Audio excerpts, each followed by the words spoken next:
اور اس کا نام Guinness book of the world record میں آ چکا ہے۔ جب آپ شمالی علاقوں میں جاتے ہیں یا ایسے مشکل علاقوں میں جاتے ہیں سیر سپاٹے کے لیے، آپ کو پیسوں کی ضرورت پڑ جاتی ہے، وہاں خرچہ بھی زیادہ ہوتا ہے، تو نیشنل بینک آف پاکستان نے دنیا کی سب سے اونچی ATM مشین نصب کی ہے، اور یہ نصب کی ہے شاہراہ قراقرم اور خنجراب جو پاکستان اور چین کا بارڈر ہے۔ اور کتنی بلندی پر ہے یہ 16,007 فٹ 16,007 فیٹ، یعنی سی لیول سے، سطح سمندر سے اس کی جو ہے وہ بلندی ہے۔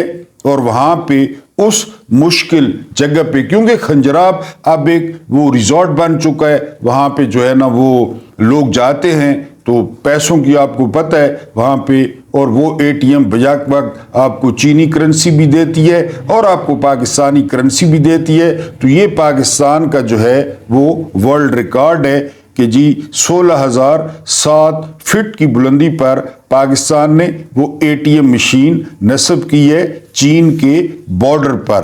اس کے علاوہ اگلا عجوبہ یا اگلا نرالا کام پاکستان کا وہ ہے شاہراہ قراقرم۔ شاہراہ قراقرم کا آپ نے نام سنا ہوگا، کسی دور میں اس کو شاہراہ ریشم بھی کہتے تھے، دونوں کہتے ہیں، شاہراہ ریشم بھی اور شاہراہ قراقرم بھی۔ شاہراہ ریشم کہ یہاں پہ بہت پرانا صدیوں پہلے ریشم کا کاروبار ہوتا تھا، اس لیے اس کو اس نسبت سے شاہراہ ریشم کہتے تھے، اور اس کو دنیا کا 8واں عجوبہ بھی کہا جاتا ہے۔ وہ کیوں؟ وہ اس لیے کہ دنیا کے جو سب سے بڑے 3 پہاڑی سلسلے ہیں، ان 3 پہاڑی سلسلوں کو کاٹ کر یہ شاہراہ قراقرم یا شاہراہ ریشم وہ بنائی گئی ہے۔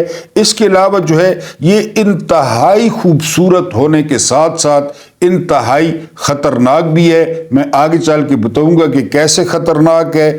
یہ ایبٹ آباد سے شروع ہوتی ہے اور چین کے شہر کاشغر تک جاتی ہے۔ وہ ڈاکٹر صاحب کا مشہور شعر ہے نا کہ چین کے ساحل سے لے کر تاب خاک کے کاشغر، یعنی وہ جو ہے نا ایک ہوں مسلم حرم کی پاسبانی کے لیے نیل کے ساحل سے لے کر تاب خاک کے کاشغر، یہ وہ شہر ہے کاشغر، اور یہ چینی صوبے سینکیونگ کا دارالحکومت ہے۔ ایبٹ آباد سے شروع ہو کر یہ کاشغر تک جاتی ہے، اور اس کی تعمیر پہ وہ 20 سال لگے، آپ خود اندازہ کر لیں۔ اور اس کے علاوہ 800 پاکستانی اور 200 چینی ورکر انہوں نے اپنی جان دی۔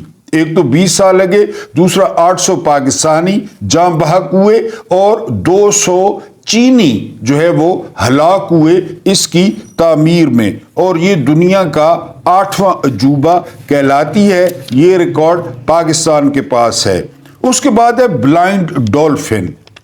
یہ ڈولفن پوری دنیا میں صرف دریا سندھ میں پائی جاتی ہے، پوری دنیا میں کہیں نہیں ہے۔ اور دریا سندھ کا بھی وہ علاقہ جو پنجاب میں واقع ہے، کیونکہ بہت زیادہ ڈیمز بنانے کے بعد اس کی افزائش کم ہوئی ہے، اور اب جو ورلڈ لائف والے ہیں وہ اس کی جو ہے وہ نسل بچانے کے لیے انہوں نے پروگرام شروع کر دیا ہے۔ یہ دنیا کی واحد ڈولفن ہے بلائنڈ ڈولفن جو صرف پاکستان کے دریا سندھ میں پائی جاتی ہے۔ اس کے بعد دنیا کا جو سب سے بڑا ایریگیشن سسٹم ہے، آبپاشی کا نظام ہے، وہ پاکستان کا ہے۔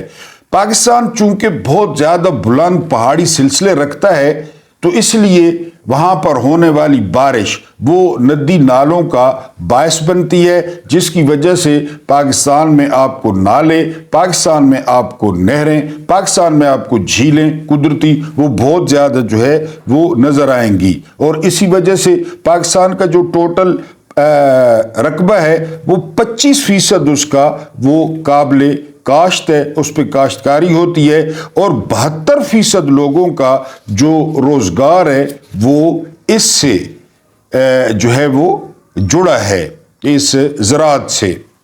تو سب سے بڑا نہری نظام وہ پاکستان کے پاس ہے، اور دوسرے نمبر پہ میں نے آپ کو پہلے بتایا تھا کہ روس دنیا کا وہ ملک ہے جس میں 36 دریا بہتے ہیں، لیکن آبپاشی کے نظام کے طور پہ، ایریگیشن سسٹم کے طور پہ روس پاکستان کے بعد دوسرے نمبر پہ ہے۔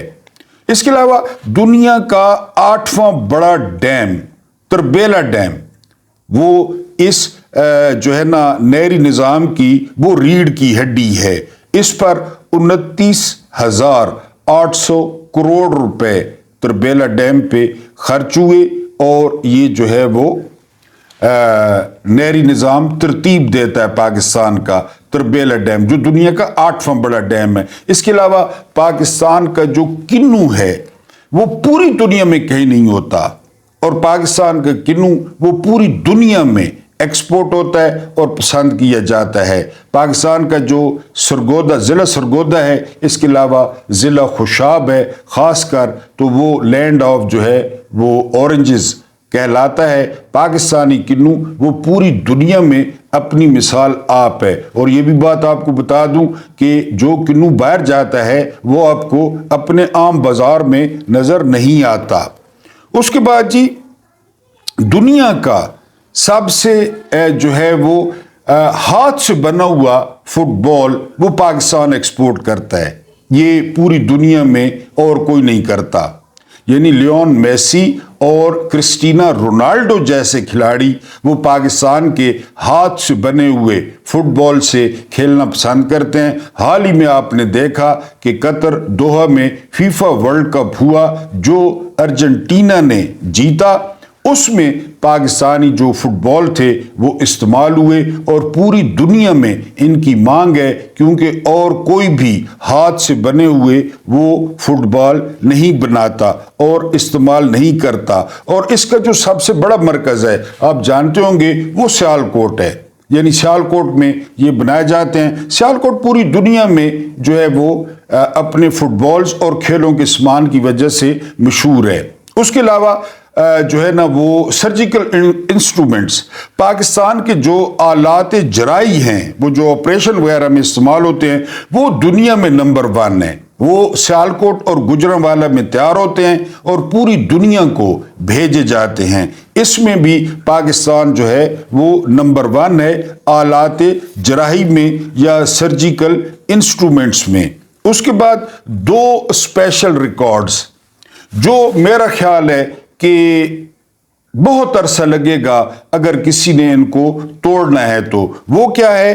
1 منٹ سے کم وقت میں جب محمد محمود عالم المعروف عالم نے انڈیا کے 5 ہنٹر مار گرائے تھے، یہ دنیا میں Guinness book of the world record میں موجود ہے، یہ دنیا میں کہیں نہیں ہوا، اور میرا خیال ہے کہ شاید آئندہ بھی نہ ہو کہ 1 منٹ سے کم وقت میں عالم نے 5 انڈیا کے ہنٹر مار گرائے تھے۔ اور لاہور میں ان کی یاد میں بڑا مشہور اور بڑا روڈ ہے عالم روڈ، یہ لاہور میں موجود ہے، انہی کے نام پر۔ ان کا پورا نام محمد محمود عالم تھا، بیسیکلی بنگال سے تعلق رکھتے تھے۔ اس کے بعد جو پاکستان کے پاس دوسرا ریکارڈ ہے وہ ہے 1 اینڈ اونلی جہانگیر خان، 6 دفعہ ورلڈ اوپن انہوں نے مسلسل جیتی، 10 دفعہ برٹش اوپن انہوں نے مسلسل جیتی، اور یہ بات آپ نے دل تھام کے سننی ہے کہ دنیا کا واحد کھلاڑی جو 5 سال تک لگاتار نمبر 1 رہا، اور اس 5 سال میں جہانگیر خان نے 555 میچ کھیلے اور 555 میچ جیتے۔ تو اب آپ خود اندازہ کریں یا کومنٹس میں لکھیں کہ یہ ریکارڈ وہ آنے والے کتنے عرصے میں کوئی توڑ سکتا ہے یا ٹوٹ سکتے ہیں، جب عالم نے 1 منٹ سے کم میں 5 ہنٹر جہاز گرائے انڈیا کے، اور جہانگیر خان نے 5 سال میں نمبر 1 رہ کر کسی بھی کھیل میں اور 555 میچ کھیلے، اور ان میں سے کوئی میچ بھی انہوں نے نہیں ہارا۔ اس کے بعد یہ Guinness book of the world record میں اس کا ذکر آ چکا ہے۔